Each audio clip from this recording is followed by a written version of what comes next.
However, here's the basics of this game. The basics is that I can't seem to fucking back out of this menu. Okay, so you have two things you can do on every turn, unless you have don't move or don't act, or you're in level 2 deep water, but that's later. So the first thing is you can move, which should be fairly obvious. You can move to anywhere there's blue squares. You need to move to actually get near things and attack them. Act is where you actually attack or heal or use your secondary skills and whatever else. In this case, Ramses is a squire, so he has the guts class. And so he has all these different things he can do. And notice that yell actually takes turns now, instead of just being immediate. So take that into account. Now you can wait, which is what you do if you really can't do anything else. But I don't recommend that, because if you attack somebody, even on your team, or just heal or something else like that, you gain what are called job points.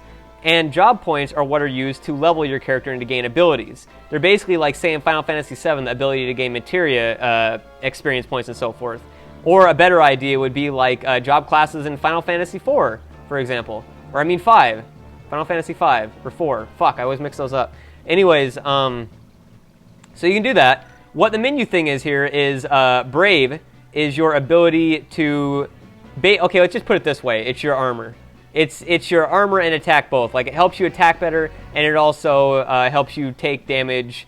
I believe if your Brave is higher, you take more damage, but you do more damage, and if your Faith is higher, you do more magic damage, and you take more magic damage. I never really paid much aspect to those when I was playing this game, I'll have to say. Because, again, the game was pretty much easy enough that you didn't really have to pay attention to it. Experience points, 55, that's obvious. You gain 100 experience, you go up a level. Basic shit. Every time you do an action in this game, you gain experience points if it hits something or heals something. If it doesn't do anything besides just stuff on yourself, then you just gain job points, I think. And maybe a little bit of experience. I can't remember. Fuck me. You can see my zodiac sign there.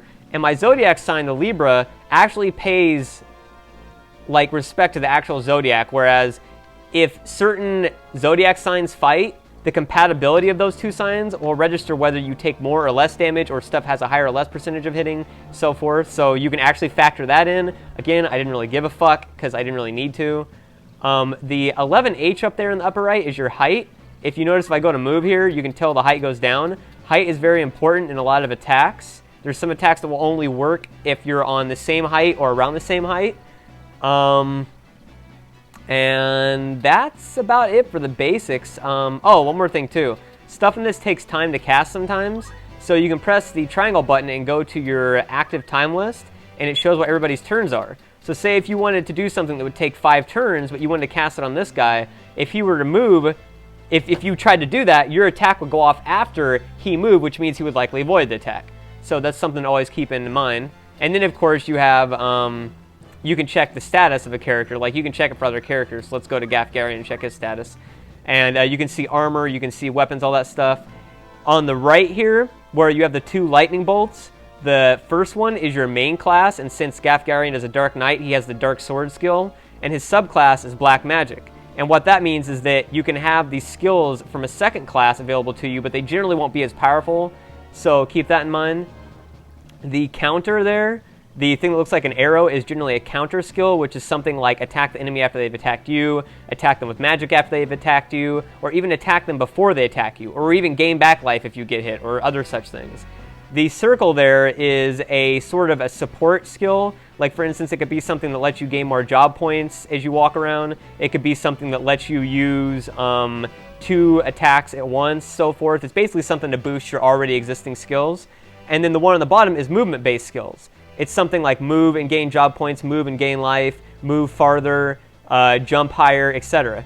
The stuff with the sword and the wand up there where it says 6 and 6, that's your attack and magic damage. And then where it says R and L, it's right and left hand. Gafgarian carries his sword in his right hand, so that's why it says 7 and then 25% there, and so forth. I always forget what the percentage means. I know that the CEV, SEV, and AEV are all evade values, and I always forget exactly what those mean. But again, game was easy, didn't really pay much attention to it. My fault. The move and jump are you can move 3 squares and you can jump 3 squares up. The speed is how quickly you get your actual ability to act or move within a battle. So somebody with higher speed will get more turns than somebody that has lower speed. And that's about it. And then on the left, obviously, is your armor and all that so forth.